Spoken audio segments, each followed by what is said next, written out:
भारत की कूटनीति रंग लाई है। कतर से चल रहे विवाद में भारत को एक बड़ी सफलता मिल गई है।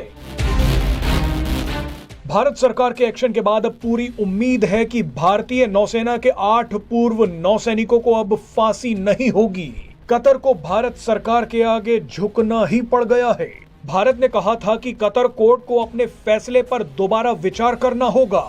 रिपोर्ट्स के मुताबिक भारत सरकार ने कतर के फैसले के खिलाफ एक अपील भी डाली थी और अब बताया जा रहा है कि कतर कोर्ट ने इस अपील को स्वीकार कर लिया है। इसका सीधा मतलब ये है कि 8 भारतीयों की फांसी पर फिलहाल रोक लगा दी गई है। ये भारत के लिए एक बड़ी कूटनीतिक जीत है। भारत सरकार लगातार अपने 8 पूर्व नौसैनिकों के साथ खड़ी रही और अब ये 8 भारतीय बच जाएंगे। इस पूरे मामले पर अब पुनर्विचार होगा और भारत सरकार भी अब अपना पक्ष रखेगी। आपको याद दिला दें कि जिस दिन कतर ने भारत के पूर्व नौसैनिकों को मौत की सजा सुनाई थी, उसी दिन भारत ने सजा पर हैरानी जताते हुए कहा था कि हम हर तरह के कानूनी विकल्प पर विचार कर रहे हैं। भारत ने साफ कर दिया था कि कतर इस तरह का मनमाना फैसला देकर बच नहीं पाएगा।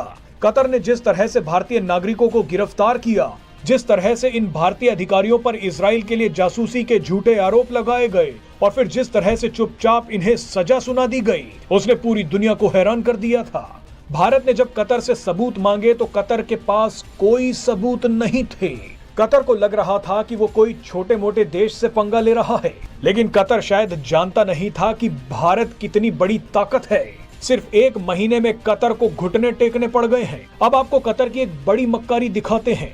हैरानी की बात देखिए कि भारत ने जिस जाकिर नाइक को भगोड़ा घोषित कर रखा है, उसे कतर सम्मान देता है, भाषण देने के लिए अपने देश में बुलाता है, लेकिन भारत की सेवा करने वाले सैनिकों को कतर की कोर्ट चुपचाप मौत की सजा सुना देती है। वैसे हमने आपको पहले ही बताया था कि कतर की इतनी हैसियत नहीं है कि वो भारतीय अधिकारियों को फांसी दे पाए, और अब साफ दिख रहा है कि कतर झुक गया है।